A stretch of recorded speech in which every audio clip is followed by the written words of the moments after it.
Hello friends, welcome to my channel excellent coaching. Theories of work motivation start करेंगे। Work motivation का मतलब है काम में अगर मोटिवेटेड होते हैं एम्प्लॉयज़ तो उसमें गोल डायरेक्टेड बिहेवियर ज़्यादा नज़र आता है। मतलब वो अपने गोल की तरफ ज़्यादा एक्ट करते हैं, पर्पसिव बिहेवियर होता है। एक उनके बिहेवियर के पीछे कुछ ना कुछ पर्पस होता है। तो every goal directed behaviour is required through motivation. More the motivation to achieve certain goals, more the chances are that individuals will show purposive behavior. मतलब जितना ज़्यादा मोटिवेशन होगा किसी गोल को अचीव करने के लिए, उतना ज़्यादा ही इंडिविजुअल पर्पसिव अपना बिहेवियर दिखाएंगे। और पर्पसिव बिहेवियर का मतलब है उनके बिहेवियर के पीछे कोई पर्पस होगा, कोई गोल होगा, और वो गोल ऑर्गेनाइजेशन से रिलेटेड होना चाहिए, ऑर्गेनाइजेशनल विजन से रिलेटेड होना चाहिए, जिससे उनके काम में एफिशिएंसी बेटर हो, आउटपुट बेटर हो। तो इसलिए वर्क के टाइम पे मोटिवेशन होना बहुत ज़रूरी है। बिहेवियरिस्ट का व्यू ये है कि employ behaviour should be controlled by rewards and punishment. तो बिहेवियरिस्ट कहते हैं कि जो एम्प्लॉय है अगर उसको मोटिवेट करना है तो उसको रिवॉर्ड और पनिशमेंट के थ्रू मोटिवेट कर सकते हैं। तो यहाँ पे मैस्लो की थ्योरी की बात होती है मोटिवेशन के लिए, फिर हर्ट्सबर्ग की 2 फैक्टर थ्योरी की बात होती है, व्रूम्स की एक्सपेक्टेंसी मॉडल की बात होती है। ये तीनों इंपॉर्टेंट थ्योरीज हैं जो मोटिवेशन से रिलेटेड हमें कुछ चीज़ें बताती हैं। तो पहले मैस्लो की हायरार्की ऑफ नीड्स की थ्योरी है जो हमने बहुत बार पहले डिस्कस भी करी हुई है, जिसमें ये बोलते हैं कि अगर हम बेसिक नीड जो लोअर स्टेज के नीड होते हैं उनको फुलफिल कर लें तो हायर स्टेज पे जाने के लिए हमारे अंदर एक मोटिवेशन डेवलप हो जाती है। तो जब तक लोअर जो होंगे स्टेज वाले नीड्स होंगे वो पूरे नहीं होंगे तब तक हम आगे जाने के लिए मोटिवेटेड नहीं होंगे। तो अगर हमारे फिजियोलॉजिकल नीड्स फुलफिल हो जाते हैं तो हमारी मोटिवेशन आगे बढ़ती है, हमें सेफ्टी नीड्स पूरे करने का एक अंदर से मोटिवेशन आती है। अगर सेफ्टी नीड्स भी फुलफिल हो जाते हैं तो हम सोशल नीड्स की तरफ बढ़ते हैं। उसके बाद ऐसे धीरे धीरे एस्टीम नीड्स, फिर growth needs and finally self actualization, जहाँ पे हम अपना हाईएस्ट पोटेंशियल अचीव कर लेते हैं। तो इसमें एक पिरामिड की तरह इन्होंने दिखाया हुआ है नीड्स को। और फिजियोलॉजिकल नीड्स में हमारे फिजिकल नीड्स आ जाते हैं जिसमें हंगर, थर्स्ट और सेक्स आ जाता है। Non fulfilment of these needs lead to physiological deprivation. तो अगर ये फुलफिल नहीं होते हैं नीड्स तो फिजियोलॉजिकल डेप्रीवेशन हो जाता है, और अगर ये नीड्स फुलफिल हो जाते हैं तो हम फर्दर दूसरे नीड्स की नेक्स्ट स्टेज की तरफ बढ़ते हैं जिनको सेफ्टी नीड्स बोलते हैं। तो सेफ्टी नीड में हमारा फिजिकल और साइकोलॉजिकल जो एनवायरनमेंट है वो सेफ होना चाहिए, हमें सेफ फील होना चाहिए ताकि हम अपने काम पे ध्यान दे सकें, हमें सिक्योर फील होना चाहिए। इस तरह की चीज़ें आ जाती हैं। It must be noted here that the point at which one becomes content with safety is quite subjective. अब किसको किस एनवायरनमेंट में सेफ लगता है वो भी एक अलग अलग व्यू पॉइंट है इसके ऊपर भी, क्योंकि सबका ये सेम नहीं माना जाता, सबका एक ना सब्जेक्टिव व्यू पॉइंट होता है। एडोलेसेंट है जो एक स्लम में रहता है उसके सेफ्टी नीड्स बहुत कम होंगे, लेकिन on the other hand old women living alone has more safety needs. तो according to age, according to status, income, ये सब चीज़ों के अकॉर्डिंग हमारे सेफ्टी नीड्स जो है वो चेंज हो जाते हैं। फिर आते हैं सोशल नीड। सोशल नीड में आ जाता है need for affiliation, need to be rooted in a social group. तो ये सोशल ग्रुप होना और सोशल सपोर्ट होना ये भी एक तरीके का मोटिवेशन होता है। It can be pointed here that Elton Mayo had observed that there are informal social groups in organizations. He found many employees following social group norms rather than managerial incentive. This may be because when earlier needs are fulfilled, social needs become stronger. तो ये Elton Mayo का कहना है कि organisations के अंदर भी छोटे छोटे इनफॉर्मल सोशल ग्रुप्स होते हैं, और कई बार जो एम्प्लॉयज़ होते हैं ना वो अपने सोशल ग्रुप्स के नॉर्म्स फॉलो करना ज़्यादा पसंद करते हैं एज़ कम्पेयर टू जो इंसेंटिव उन्हें मिल रहा है। क्यों ऐसा क्यों होता है? क्योंकि उनके बेसिक 2 नीड जो पूरे हो चुके हैं उसके बाद उनके अंदर एक मोटिवेशन होती है अपने सोशल नीड को पूरा करने की। तो ये लास्ट के जो 3 नीड है पिरामिड में, इसको हम डेफिशिएंसी नीड्स बोलते हैं। उसके बाद आगे आते हैं हमारे नेक्स्ट जो 3 इंपॉर्टेंट नीड्स हो जाते हैं, esteem, growth and self actualization. Esteem need का मतलब है desire for personal achievement and recognition for work done. तो पर्सनल अचीवमेंट हो और रिकॉग्निशन मिले किसी भी काम की जो हम कर रहे हैं, इसमें आपका सेल्फ रिस्पेक्ट, स्टेटस, ये सारी चीज़ें आ जाती हैं। Esteem needs are not affected by pay से एस्टीम नीड्स के ऊपर कोई फर्क नहीं पड़ता है, rather by the degree of autonomy and responsibility. Esteem कब पूरा होता है? जब डिग्री ऑफ ऑटोनॉमी ज़्यादा हो और रिस्पॉन्सिबिलिटी हो एम्प्लॉय के ऊपर, उसको कोई एक रिस्पॉन्सिबल काम दिया हो और उसको अपने अपने तरीके से करने के लिए बोला हो, उसमें कोई इंटरफेरेंस ना हो मैनेजरियल पोजीशन की तरफ से, तब उसको एक एस्टीम फील होता है एम्प्लॉय को। Next come growth needs, which need to be essential but provide opportunities for personal growth and self actualization। तो personal growth के लिए growth needs fulfill होने ज़रूरी हैं। growth needs में cognitive needs आ जाते हैं, aesthetic needs आ जाते हैं, फिर आता है implication of these needs, the creative expression can be intrinsically satisfying। Those who are unable to meet these needs at work try to fulfill these needs in leisure time। अब कुछ लोग होते हैं जिनको अपने काम में ही जो एक मौका मिल जाता है अपने क्रिएटिव एक्सप्रेशंस को दिखाने का, और जिनको नहीं मिल पाता फिर वो अपने लेजर टाइम पे करते हैं, अपने आप के लिए टाइम निकाल के अपने क्रिएटिविटी या अपने लिए कुछ क्रिएटिव वर्क करके। The lesson for management here is that by facilitating the fulfillment of growth needs, it can harness the creativity of employee।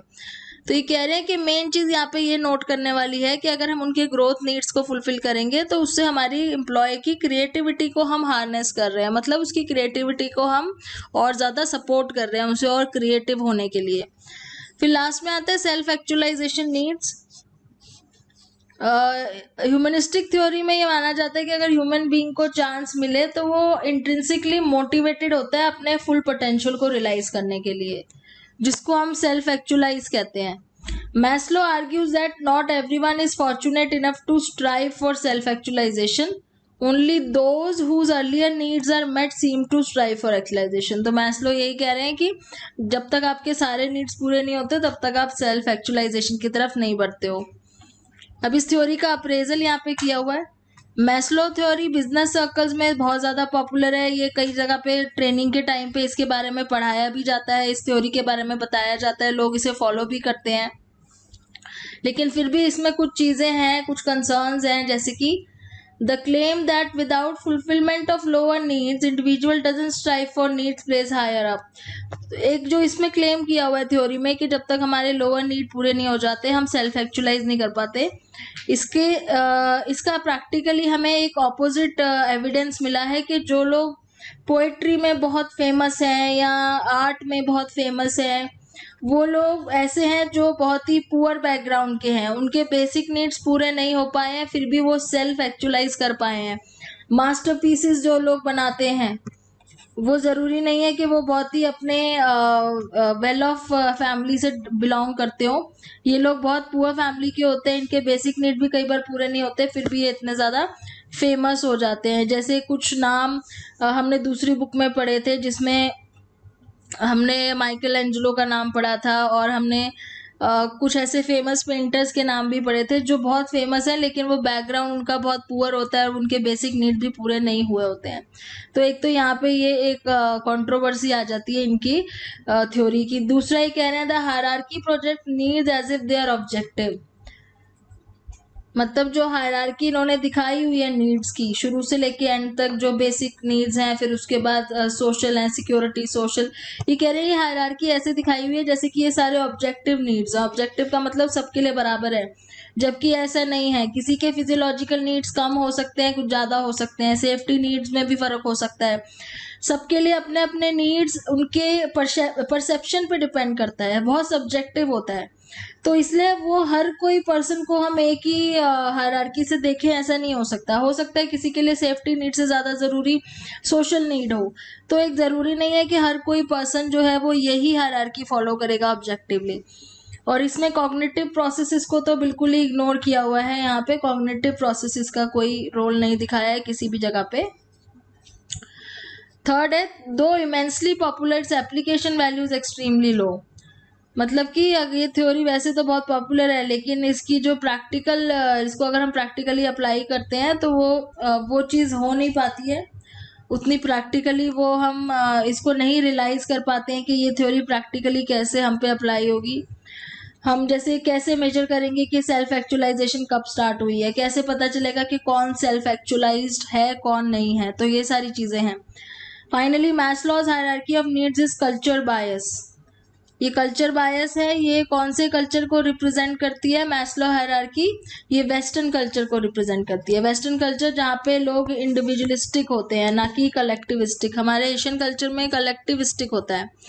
तो कलेक्टिविस्टिक ट्रेडिशन जो ईस्ट का है, ईस्ट साइड का है, वहाँ पे सोशल नीड ज़्यादा ज़रूरी माने जाते हैं। हमारी अपनी सोसाइटी में भी सेफ्टी से ज़्यादा सोशल नीड्स को इम्पोर्टेंस दिया जाता है, जबकि इन्होंने जो थ्योरी बनाई है ये वेस्टर्न कल्चर के अकॉर्डिंग बनाई है।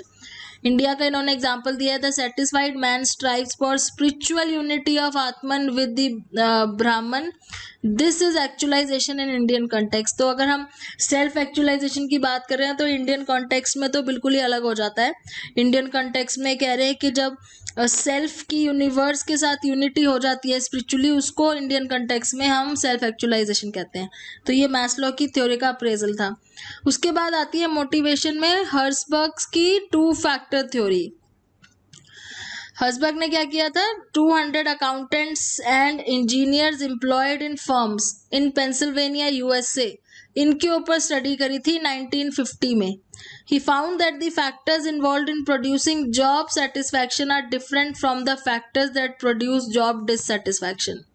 इनकी थ्योरी में इन्हें क्या पता चला था कि जिस चीज़ से जॉब में सेटिस्फैक्शन मिलती है वो फैक्टर्स अलग हैं, और जिस चीज़ से लोग डिससेटिस्फाई होते हैं अपनी जॉब में वो फैक्टर्स अलग हैं।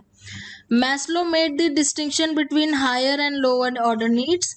मैस्लो ने क्या किया था, हायर ऑर्डर नीड्स और लोअर ऑर्डर नीड्स के बीच में डिफ्रेंशिएट किया था।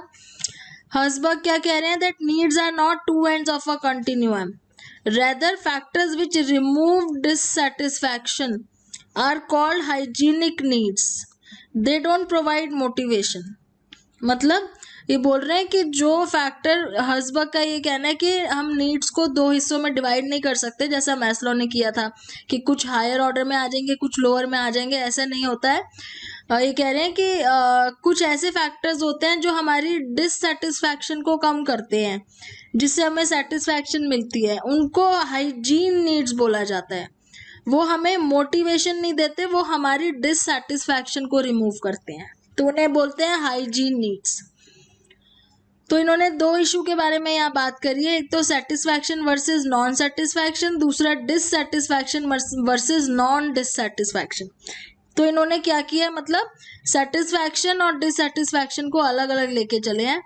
सेटिस्फैक्शन को नॉन सेटिस्फैक्शन से कंपेयर कर रहे हैं, डिससेटिस्फैक्शन को नॉन डिससेटिस, क्योंकि ये दोनों के ही रीजंस अलग अलग हैं वो बोल रहे हैं। Please also note that Herzberg hygiene needs are related to extrinsic motivators. मतलब कि जो हमारे हाइजीन नीड्स होते हैं, जो हमारे डिससेटिस्फैक्शन कम करते हैं, वो एक्सट्रिंसिक होते हैं, जैसे पेमेंट, जॉब की सैलरी हो गई, जॉब सिक्योरिटी हो गई, वर्किंग कंडीशंस हो गई, पॉलिसीज हो गई, ये सारी चीज़ें। जबकि जो मोटिवेशन होती है वो इंट्रिंसिक होती है। मोटिवेशन तब आती है जब हम क्यूरियस होते हैं, हमें स्टेटस का नीड होता है, सेल्फ फुलफिलमेंट का नीड होता है। तो ये 2 अलग अलग चीज़ें हैं। Herzberg theory have deep implications for management. It states that factors like salary don't motivate employees. Salary is necessary but not sufficient condition for motivated behavior. तो हर्ट्जबर्ग ये कह रहे हैं कि सैलरी मोटिवेशन के लिए नहीं होती है, सैलरी ज़रूरी होती है लेकिन मोटिवेशन के लिए दूसरी कंडीशंस होती है। Job enrichment, so the need for job enrichment, all the dissatisfier need to be removed. Just paying salary won't work. The concept of worker welfare is important here because without basic hygiene factors employees stay dissatisfied. मतलब कि सिर्फ salary आप बढ़ा के दे दोगे तो employ खुश नहीं हो जाएगा, उसको आपको एक उसके वेलफेयर के लिए भी सोचना पड़ेगा, उसको हाइजीन फैक्टर भी प्रोवाइड करने पड़ेंगे, तभी वो सेटिस्फाइड होगा। इसमें जो हर्ट्जबर्ग ने 2 फैक्टर्स बताए हैं, एक तो मोटिवेटर्स बताए हैं। मोटिवेटर्स का मतलब ये वो फैक्टर्स हैं जिनका होना ज़रूरी है, जैसे responsibility at work, meaningful work, achievement, recognition, ये सारी चीज़ें जो मोटिवेट करती हैं। दूसरे जो इन्होंने फैक्टर बताए हैं वो हाइजीन फैक्टर बताए हैं। हाइजीन मतलब जिनके होने से मोटिवेशन ने, मतलब जो मोटिवेट नहीं करते हैं लेकिन अगर एब्सेंट हो तो डीमोटिवेट कर देते हैं। मतलब डायरेक्टली वो मोटिवेट नहीं कर रहे हैं लेकिन अगर वो नहीं है तो डीमोटिवेशन या डिससेटिस्फैक्शन हो जाती है। जैसे पे सैलरीज हो गई या वर्किंग कंडीशंस हो गई या फिर सुपरवाइजिंग पॉलिसीज हो गई। तो पॉलिसीज डायरेक्टली मोटिवेट नहीं करती हैं लेकिन अगर पॉलिसीज अच्छी ना हो तो एम्प्लॉय डिससेटिस्फाइड रहता है। तो यहाँ पे ये दो फैक्टर्स जो बोल रहे हैं मोटिवेटर्स अलग हैं और हाइजीन फैक्टर्स होने जरूरी हैं। अब इनके अप्रेजल में क्या बोला हुआ है कि ये 200 लोगों के ऊपर करा था, ये स्टडी करी थी, मेल इंजीनियर्स थे और अकाउंटेंट्स थे। तो अब ये कह रहे हैं कि अगर पेंसिल्वेनिया के मेल कैंडिडेट्स पे ये स्टडी करी है तो ये आप जनरलाइज कैसे कर सकते हो सबके ऊपर।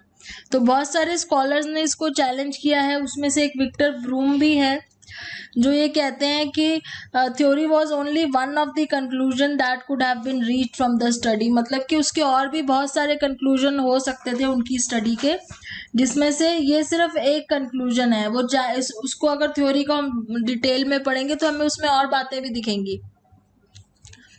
It is also possible that Herzberg made the fundamental attribution error when conducting his study. That is, in his method, Herzberg probably attributed good results to his theory and bad results to situational factor.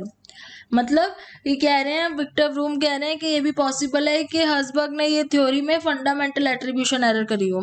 मतलब कि जो result इनके accordingly good आए हैं वो इन्होंने अपनी theory के अकॉर्डिंग मान लिया कि थ्योरी की वजह से आए हैं, और जो रिजल्ट गलत आए वो इन्होंने सोच लिया कि सिचुएशन खराब थी इसलिए गलत आए हैं।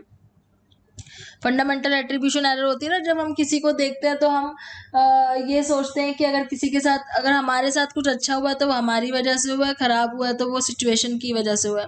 तो वो चीज़ यहाँ पे कह रहे हैं कि हो सकता है कि हर्जबर्ग ने एरर करी हो।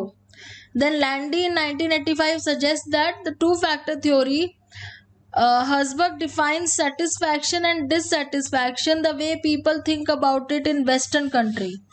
तो यहाँ पे भी कल्चर बायसनेस की बात हो रही है कि जो थ्योरी है वो कल्चर बायस है, ये क्रॉस कल्चरल इसकी वैलिडिटी नहीं है। और सेटिस्फैक्शन अलग अलग कल्चरों में अलग अलग टाइप की लोग अलग तरीके से सेटिस्फैक्शन के बारे में फील करते हैं।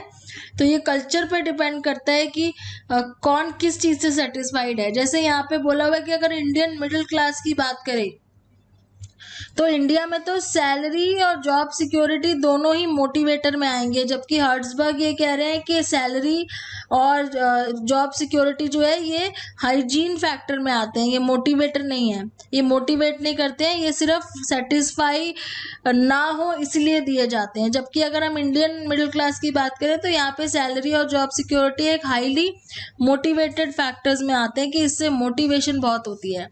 तो कल्चर बायस मानी गई है इनकी थ्योरी।